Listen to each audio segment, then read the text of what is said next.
দীর্ঘ ২০ বছর থেকে ঝরাছিন্ন গৃহে চরম কষ্টে দিন কাটাচ্ছিল পরকট ইউনিয়নের পূর্ব পরকট গ্রামের পাটোয়ারি বাড়ির মানসিক ভারসাম্যহীন হতদরিদ্র নূর মোহাম্মদের পরিবার। বিষয়টি ডাক্তার মোস্তফা হাজেরা ফাউন্ডেশনের উপদেষ্টা ক্যাপ্টেন গোলাম কিবরিয়া, গোলাম মর্তুজা ও জহিরুল ইসলামের নজরে আসলে তারা দ্রুত গৃহ নির্মাণ করার উদ্যোগ গ্রহণ করেন। এরই ধারাবাহিকতায় ৩৯তম গৃহহীন প্রকল্প বাস্তবায়নের কাজ শুরু করেছে ডাক্তার মোস্তফা হাজেরা ফাউন্ডেশন। আমরা এসেছিলাম মোস্তফা হাজেরা ফাউন্ডেশনের সম্মানিত অ্যাডভাইজার জনাব গোলাম মর্তুজা ভাই সহ। তাদের ঘরের অবস্থা দেখে বাস্তবিক এখানে একটা ঘর তারাই প্রাপ্য ছিল। আজকে সেই চাহিদাটা ১৬ কণায় পূর্ণ হলো। আমরা ডাক্তার মোস্তফা হাজেরা ফাউন্ডেশনের জন্য দোয়া করি, আল্লাহ রাব্বুল আলামিন এই প্রতিষ্ঠানকে দেশ এবং জাতির জন্য কবুল করুন। এ সময় ফাউন্ডেশনের কর্মকর্তা ও স্থানীয় রাজনৈতিক ব্যক্তিত্বরা জানান, আমরা জানি এটি একটি মানবতাবাদী সংগঠন, মানুষের কল্যাণে নিবেদিত কাজ করে। তো আমরা এই পরিবার সম্পর্কে আমার জানা আছে তৎপূর্বে সেটি হচ্ছে যে আমাদের এখান থেকে মেসেজ গিয়েছে আমাদের সম্মানিত মাওলানা মহিউদ্দিন হাসান ও সাবেক উপজেলা ভাইস চেয়ারম্যান, ওনার মাধ্যমে। তো এটা মোস্তফা হাজেরা ফাউন্ডেশনে যাওয়ার পরেই এই জায়গাটা নিয়ে আলোচনা হয়েছে। উনিও আমাকে মেসেজ দিচ্ছেন যে এদের বিষয়ে। তো এরা নিতান্তই আসলে হতদরিদ্র, এদের কোনোদিনও একটা ভালো ঘর ছিল না কখনো। এই বাড়িটার নাম কি? তো এখন যে অবস্থায় এরা আছে, এই অবস্থায় আপনাদের আশাটা বা এটা সিলেকশন করাটা আমরা মনে করি শতভাগ ঠিক আছে। আর এই পরিবারে যারা সদস্য আছে আসলে এক ধরনের অ্যাবনর্মাল, মানে এরা স্বাভাবিকভাবে তাদের চাওয়া পাওয়াটা মানুষের সামনে উপস্থাপন করতে পারে না, যার কারণে এলাকাবাসী স্বপ্রণোদিত হয়ে আসলে তাদের পক্ষে। তো আলহামদুলিল্লাহ এখন এটা দৃষ্টিগোচর হয়েছে এবং এই ঘরটি করার জন্য আজকে উদ্যোগ নিয়েছে। এটা নিতান্তই প্রাপ্য এদের, এরা খুবই হতদরিদ্র এবং এদের আসলে একটা ঘর করে এখানে থাকার মতো অবস্থান ছিল না। এই জন্য আমরা মোস্তফা হাজেরা ফাউন্ডেশনকে ধন্যবাদ জানাই যে তারা এই মহতী উদ্যোগ গ্রহণ করেছে। আমরা ধন্যবাদ জানাই। আসলে মানুষের বাসগৃহ নির্মাণে মোস্তফা হাজেরা ফাউন্ডেশন যে অনন্য ভূমিকা রাখছে,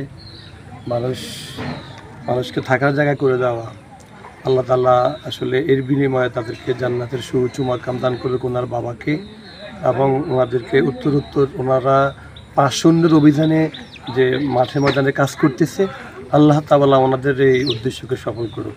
ঠিক আছে। মোস্তফা হাজেরা ফাউন্ডেশন উদ্যোগে আজকে যে পুরো ফরকট যে ঘরটা ওনারা দিতেছেন, তার মাধ্যম ছিলেন আমাদের মাওলানা মোর্শেদ আলম সাহেব এবং ভাইস চেয়ারম্যান মহিউদ্দিন হাসান সাহেব। ওনাদের প্রচেষ্টা এবং ওই ফাউন্ডেশন থেকে যে দিতেছেন এই জন্য ওনাদেরকে স্বাগতম জানাই। আল্লাহ পাক ওনাদেরকে এই প্রতিদান দুনিয়া আখিরাতে দান করুক। আমরা এই ফাউন্ডেশন সবসময় টিকে থাকুক, এটাই আমরা দোয়া করি। মোস্তফা হাজেরা ফাউন্ডেশন যে একটি ঘর নির্মাণের জন্য এসেছেন, মোস্তফা হাজেরা ফাউন্ডেশন মানবতার কল্যাণে সবসময় এইভাবে নিজেকে নিয়োজিত রাখছেন। ইতিপূর্বে তারা অনেকগুলো রাস্তা মেরামত সহ অসংখ্য ঘর তারা তৈরি করে দিয়েছেন। আজকে এই পূর্ব পরকটবাসী এবং পরকটবাসীর পক্ষ থেকে আমি মোস্তফা হাজেরা ফাউন্ডেশনের জন্য দোয়া করি, আল্লাহ সুবহানাহু ওয়া তাআলা তাদেরকে দুর্যোগ থেকে এভাবে মানবতার কল্যাণে কাজ করার তৌফিক দান করুন। নতুন ঘর পেয়ে অশ্রুসিক্ত জলে কৃতজ্ঞতা জানালো নূর মোহাম্মদের বোন।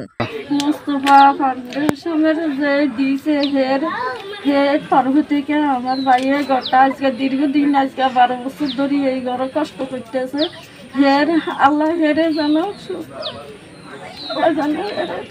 ভালো রাখে, আল্লাহ যেন অনেক, আল্লাহ যেন ভালো রাখে। আমার কাছে আল্লাহ যেন হেরে ভালো রাখে, আল্লাহ যেন আমার ভাই যাওয়া মাথা কিন্তু জায়গা দিচ্ছে, অনেক পানি কান্দি। আমি এই ঘর থেকে আমি বালতি দিই, দেখ দিই, আমি শুধু কাল ও পানিটা হালাইতে আসি, দশে দেখতে আসে। আর স্বামী লোন যায় 5 বছরের জন্য।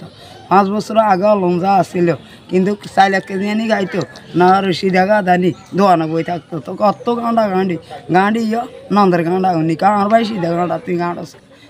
হাজেরা ফাউন্ডেশনে আমার এই ঘরটা করে দেয়, তা করে আল্লাহ খুশি রাখুক, আল্লাহ ভালো রাখুক। ডাক্তার মোস্তফা হাজেরা ফাউন্ডেশন চাটখিল এবং সোনাইমুড়িতে 50 প্রকল্প নামে কাজ করছে। এই প্রকল্পের মাধ্যমে সমাজের প্রান্তিক হতদরিদ্র গৃহহীন মানুষদের জন্য নিরাপদ ও স্থায়ী আবাসনের ব্যবস্থা করা, যেখানে গৃহহীনদের জন্য গৃহ নির্মাণ, চিকিৎসাহীন মৃত্যু, ভিক্ষাবৃত্তি দূরীকরণ, দক্ষতার মাধ্যমে কর্মসংস্থান সৃষ্টি, শূন্য নিরক্ষরতা এই 5টি গুরুত্বপূর্ণ বিষয় নিয়ে কাজ করছে ডাক্তার মোস্তফা হাজেরা ফাউন্ডেশন। তার অন্যতম হচ্ছে গৃহ নির্মাণ প্রকল্প। ডাক্তার মোস্তফা হাজেরা ফাউন্ডেশনের প্রধান উপদেষ্টা ক্যাপ্টেন গোলাম কিবরিয়া, উপদেষ্টা গোলাম মর্তুজা, উপদেষ্টা জহিরুল ইসলাম 3 জনের সার্বিক দিক নির্দেশনা এবং সম্পূর্ণ নিজস্ব অর্থায়নে এই প্রকল্পগুলো বাস্তবায়নের লক্ষ্যে চাটখিল সোনাইমুড়িতে কাজ করে যাচ্ছে মোস্তফা হাজেরা ফাউন্ডেশন। গত কয়েকদিন আগে ফাউন্ডেশনের অন্যতম উপদেষ্টা শিক্ষাবিদ গোলাম মর্তুজা চাটখিল উপজেলার পশ্চিম পরকুটের খলিপার বাড়িতে পরিদর্শনে এসে অসহায় পরিবারটির ঘরের অবস্থা দেখে সিদ্ধান্ত গ্রহণ করেন। ফাউন্ডেশনের পক্ষ থেকে এই পরিবারকে মাথা গোজার ঠাঁই হিসেবে একটি ঘর নির্মাণ করে দেওয়া হবে প্রতিশ্রুতি দেওয়া হয়। তারই অংশ হিসেবে আজ মঙ্গলবার ফাউন্ডেশনের স্বেচ্ছাসেবীরা কাজ শুরু করে গৃহ নির্মাণের। ডাক্তার মোস্তফা হাজেরা ফাউন্ডেশন চাটখিল এবং সোনাইমুড়িতে এখন পর্যন্ত 38টি পরিবারকে গৃহ নির্মাণ করে দিয়েছে এবং এই গৃহ নির্মাণ প্রকল্পের কাজ চলমান থাকবে বলে তারা জানান। একটা মদিন হাসপাতাল বাড়ির মাধ্যমে নিউজটা পাইছি আমরা এখানে ঘরটার ব্যাপারে। পাওয়ার পরে আমরা আমাদের মোস্তফা হাজেরা ফাউন্ডেশনের উপদেষ্টা বিন্দু উনিও আসছে সরাসরি এসে এখানকার যে অবস্থা দেখছে, যে শোচনীয় করুণ অবস্থা দেখছে এখানে, ওটা দেখে উনি আবেগ আপ্লুত হয়ে গেছে উনি।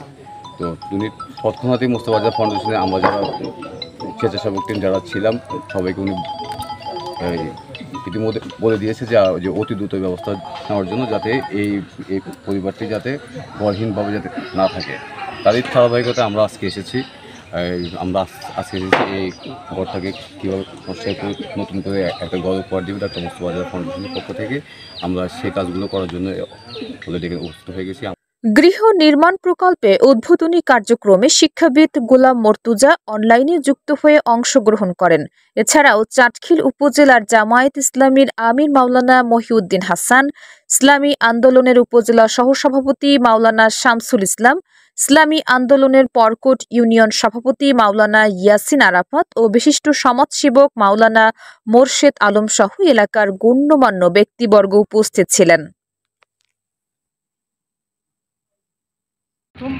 আজকে ডাক্তার মোস্তফা হাজেরা ফাউন্ডেশনের গৃহ নির্মাণ প্রকল্পের 39তম গৃহ নির্মাণের কাজে আমরা হাত দিয়েছি।